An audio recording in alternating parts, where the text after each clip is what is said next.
Let's break it down straight from the hill to your hometown. No spin, no hype, just facts we find. AI's on the case, no truth left behind. Laws are written, deals are made. Who's got your back, who's throwing shade? We cut through the noise, decode the text, keeping it real. Congress in context, Congress in context, shining the light, breaking it down so you know what's right. Policies, votes, who's working for you? We bring the facts, the power is you. Welcome to Congress in Context, the show where we take a deep dive into the Congressional Record. Yeah, that's right. And today we've got quite a recent edition to go through, and Very recent. we're going to pick out what we think is the most interesting stuff. And there's a ton of it. There's so much. Because, for people who aren't familiar with the Congressional Record, it's everything that's said on the floor of the House and the Senate. It's everything, yeah. And also a lot of stuff that's not said, like, amendments that are introduced and things that happen in committees. Right, all kinds of reports from various government agencies, too. Exactly. Lots of interesting stuff buried in there. Oh, my gosh. Yeah, it's really a window into what's happening in our government, what our representatives were thinking about, It really is.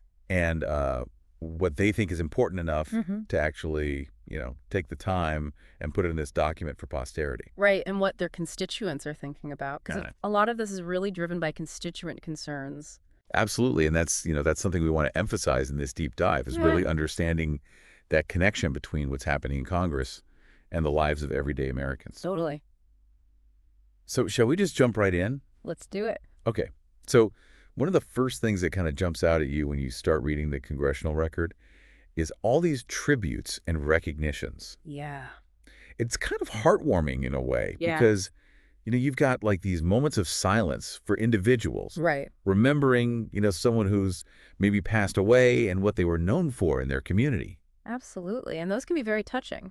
Yeah, and you realize these are real people, These are real people with real families and real stories. Exactly, and it's not just about the big policy debates. Right. It's about those individual lives Yeah. and how they're impacted by what happens in Washington. And how they impact Washington. And how they impact Washington. Exactly. So, we see things like the Grand Ole Opry being recognized for its 100th anniversary. Wow, 100 years. That's incredible. A cultural institution. Yeah, and, it's not just about the music. It's about the history. Right, it's about Nashville, it's about country music, it's about a whole slice of Americana. Absolutely. Yeah. So you see these landmarks, these cultural touchdowns being acknowledged. And that gives you a sense of the values that are important to different members of Congress. Exactly. And then you get these really local victories that are celebrated, like the Upperman High School boys basketball team winning their first state championship. Oh, wow, congratulations to them. Yeah, it was a close game, apparently a nail-biter. I love those.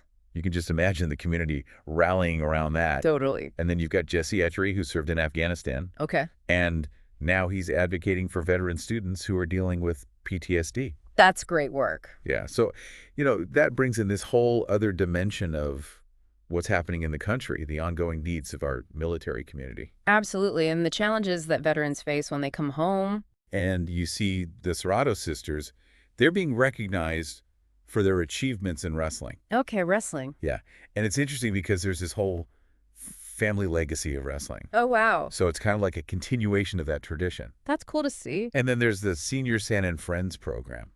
What's that? It's this really sweet program that brings gifts and just some holiday cheer to seniors in Orange County. Oh, that's nice. So you see these acts of kindness, these community efforts being acknowledged as well. It really runs the gamut. It really does, yeah. And it goes on and on. We've got the Rhode Island State Police. They're marking 100 years of service. Wow, another centennial. I know. And Gino Auriemma and the Yukon women's basketball team. Oh, a dynasty. I know, right? Incredible achievements. And then Edward James McGraw, a World War II veteran and a prisoner of war survivor. What a story. Yeah, just incredible stories of resilience and service, and it just goes on and on and on. It really highlights the diversity of American life. Yes, and the things that people are accomplishing and the ways they're contributing to their communities and to the country as a whole. Right, and it's not just about the big names. No, exactly. We see local community leaders like Don Ensley, Keith H. Johnson, Jeffrey L. DeWitt, Brad Barnes. Wow, that's a lot of names. I know, right? Yeah. All honored for their work in their respective communities. So it's really grassroots. It is. And then, you've got Michelle Smith McDonald being recognized for her work in sports journalism, the Burbank National Little League celebrating a milestone anniversary, Yep. people in Minnesota's 3rd Congressional District being recognized for their efforts to promote democracy. That's awesome. Yeah, and then all these student award winners in Colorado, the Eagle Mountain Saginaw Independent School District in Texas for their amazing educational facilities. Wow. So it's really like a whole tapestry of American stories. It is. It's like this beautiful patchwork quilt, and it's all captured in this official document. And it really sets the stage for the more serious policy debates. Yes, exactly, because, the Congressional Record is definitely where the rubber meets the road when it comes to policy discussions. Oh, absolutely. And one of the hottest topics that we see coming up again and again is tariffs. Tariffs. Yeah, that's a big one. I mean, there's a lot of pushback against the current administration's tariff policies. Right. And you can really feel the tension in some of these statements. Yeah. Like, for example, Mr. Subramaniam, he's a representative, and he talks about tariffs being imposed on what he calls Liberation Day. Oh, wow. That's interesting. Yeah, and he's basically questioning, what kind of liberation are we talking about when people in his district are facing economic hardship because of these tariffs. Right. He's making a very pointed critique. Exactly. And then Mr. Pocan, he brings up the recent special election in Wisconsin, Okay. and he says it was a direct rebuke of the administration's agenda. Which he associates with the tariffs. Exactly. And he's not just talking about the tariffs, he's also talking about cuts to social programs. Right. So he's connecting those two things. Yeah, he's saying it's all part of this broader economic policy that's hurting working families. And he's saying that voters are rejecting that agenda. Yes. And then you have Mr. McGovern, Okay. and he's accusing Republicans of using procedural tactics to block a vote on resolutions to end the tariffs on Canada. Oh, wow. So it's getting procedural. It is. Yeah, he's talking about how they're redefining what constitutes a day Uh-huh. under the National Emergencies Act and the International Emergency Economic Powers Act. That sounds complicated. It is. Mhm. But the point is that he's saying they're manipulating the rules to prevent this issue from even being debated. So it's a fight over the process itself. Exactly. And Mrs. McLean Delaney, she's a representative, and she's very outspoken about the economic damage that she sees being caused by these tariffs. Okay. She's talking about how it's affecting people's 401ks retirement savings Right. and how it's essentially a tax increase on lower middle-class families. So she's connecting it to real-world economic impacts. Absolutely. She's also saying that businesses are reluctant to invest because of the uncertainty created by these tariffs. That makes sense. Yeah, and she's calling for Congress to reclaim its authority over trade policy. So she's pushing back against the executive branch? Yeah, she's basically saying that the president has overstepped his bounds. Okay, so we're seeing some strong opinions here. We are, but it's not all one-sided. Okay. We also hear from Mr. LaMalfa, Okay. and he's painting a more positive picture of the economy. Okay, so different perspective. Yeah, he's pointing to job growth and rising wages as signs that things are actually moving in the right direction. So he's saying the economy is strong.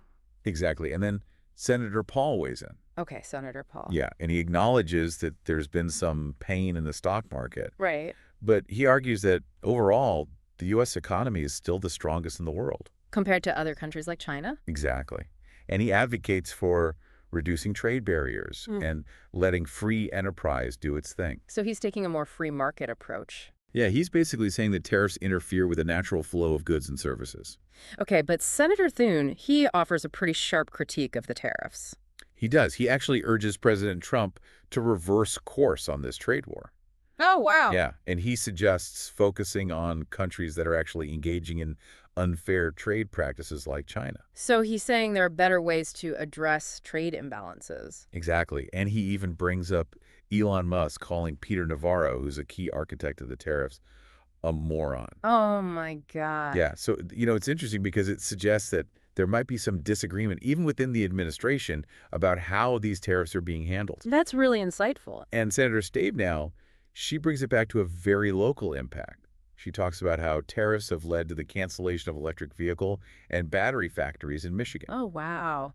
That's a big deal. Yeah, and she's concerned about the long-term consequences for her state's economy. Because that's a key industry for Michigan. Exactly. So Yeah. It's a good example of how these national policies can have very real and very specific impacts on local communities. Absolutely. And it's something that lawmakers have to grapple with. Okay, so moving on from tariffs. Another really important area that comes up in the Congressional Record is the debate over social programs in healthcare. Okay, yeah, that's always a hot topic. It is, and we see this thread running through a lot of these different speeches and statements. Yeah. Like Mr. Pocan, we already mentioned him, but he talks about how the election results in Wisconsin show that people are really concerned about cuts to programs like Medicaid, health care, long-term care, education, food assistance. Right, so it's a whole range of social safety net programs. Exactly. And Ms. Bonamici, she brings up the challenges facing students, Yeah. which, that could be a whole other conversation about access to education and the resources that students need to succeed. Right.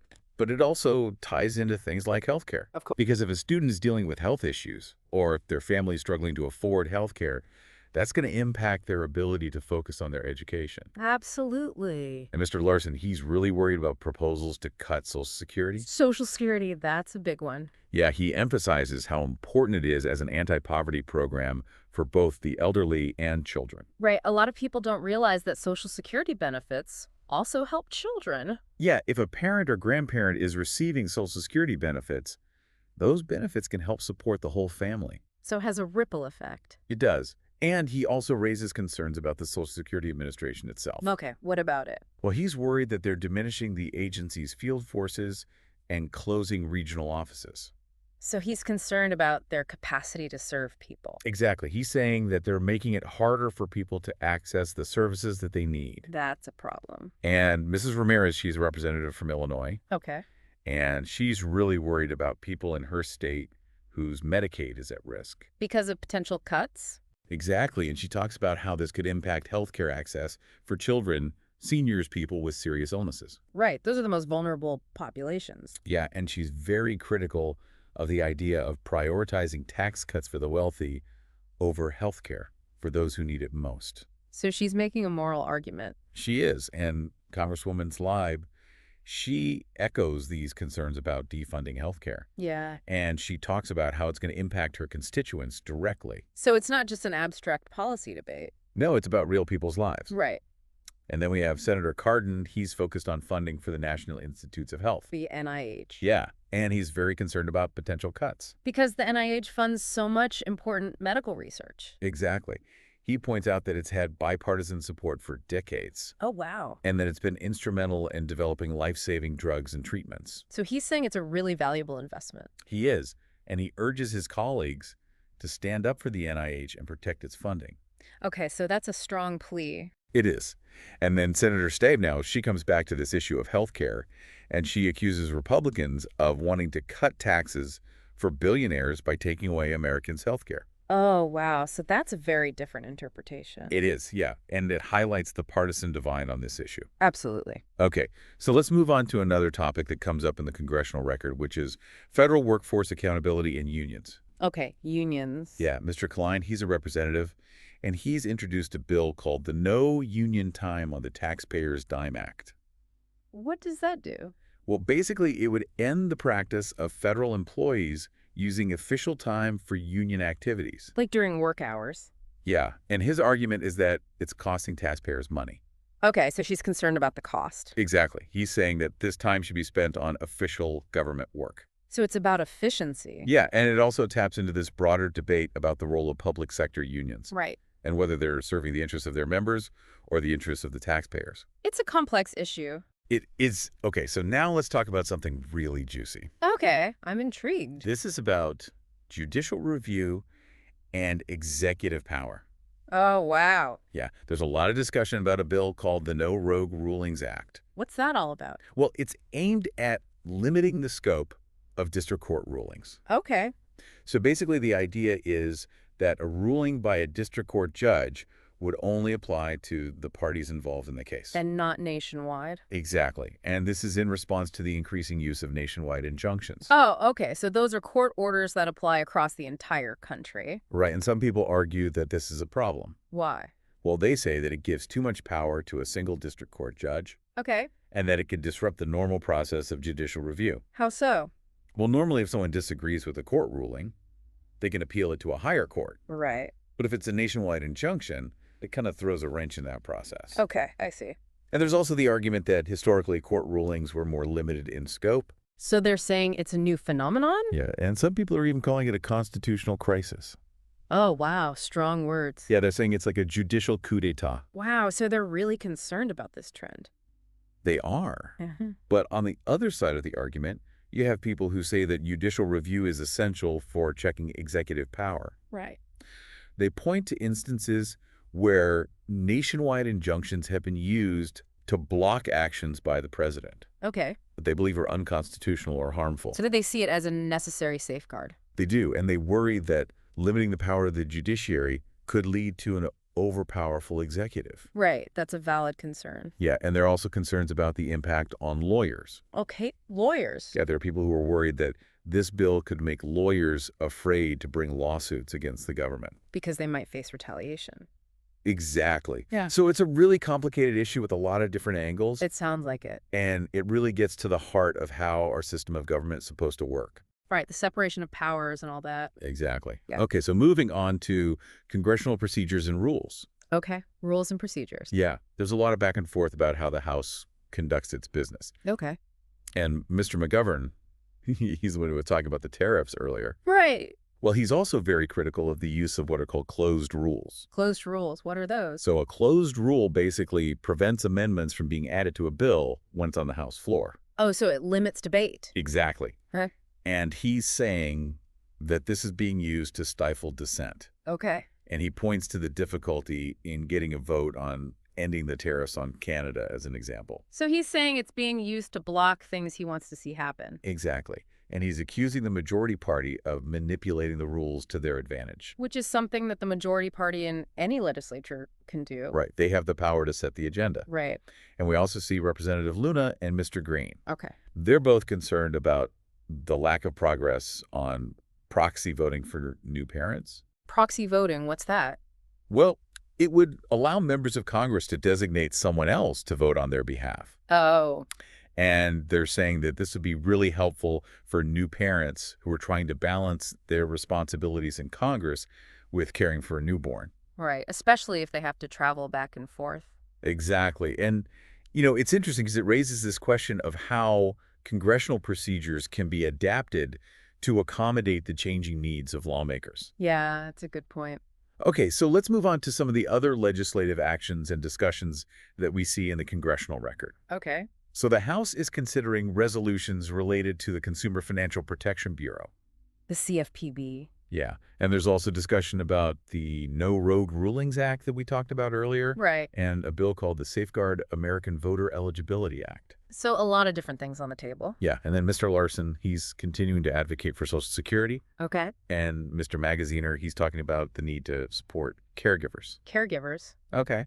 Yeah, and he's actually promoting some bipartisan legislation. Oh, that's good to see. It is, yeah. He's talking about expanding access to tax-free savings accounts, improving how Medicare communicates with caregivers, and creating a new tax credit for caregiving costs. So some concrete proposals. Yeah, and it's interesting because it shows that there are some areas where Democrats and Republicans can actually work together. That's encouraging. It is. And then we see Mr. Nadler. He's involved in a bill about giant sequoia health. Giant sequoias. Wow. Yeah. So, you know, it just goes to show the range of issues that Congress deals with. From the very big to the very specific. Exactly. And then Miss Stevens, she gives this really thoughtful speech about Michigan. Okay. Michigan. Yeah, she talks about the state's industrial history and its importance to the country. Right.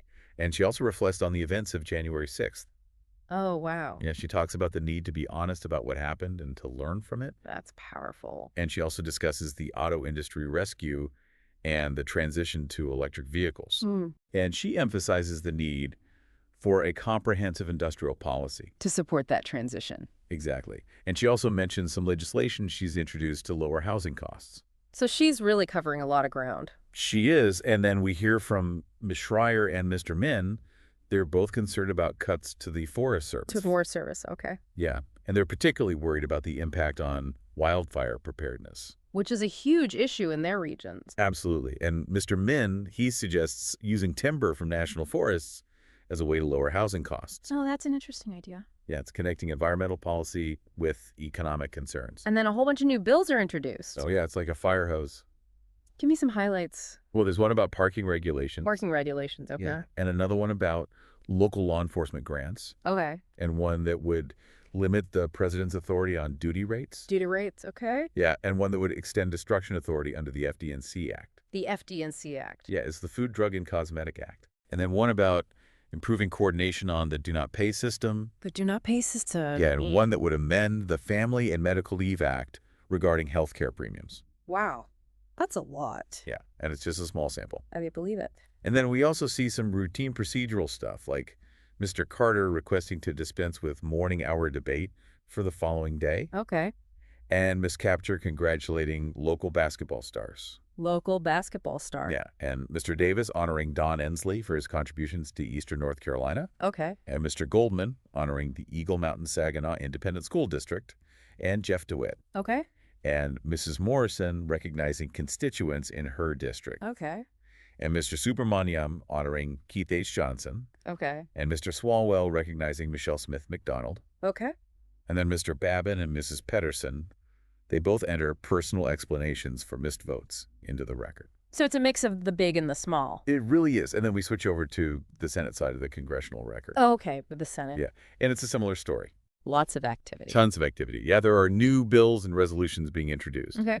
And Senate committees are holding hearings on all sorts of topics. Like what? Well, there's HUD accountability, U.S. Treasury debt, U.S. foreign policy, the U.S. travel system, the 2024 election, government surveillance research and technology, airport infrastructure, the biosimilar market strategic forces. Wow, that's a wide range. Yeah. And these hearings are really important because they're where a lot of the detailed work on legislation happens. Right, they gather information, they hear from experts, they debate the issues. Exactly. And then the Senate also took action on a presidential nomination. Okay. They voted to invoke cloture on the nomination of Mike Huckabee to be ambassador to Israel. Mike Huckabee. Yeah, and invoking cloture basically means ending debate and forcing a vote. Okay. And then Senators Kaine and Collins, Okay. they introduced a bill called the Religious Workforce Protection Act. What does that do? Well, it's designed to address some visa issues for religious workers. Oh, And it's interesting because it's a bipartisan effort. that's good. Yeah, and then Senator Tillis, he outlines the procedure for upcoming votes on ambassadorial nominations. Okay. And Senator Paul, he requests to waive a quorum call. A quorum call. Yeah, it's basically a way to make sure that enough senators are present to conduct business. Okay.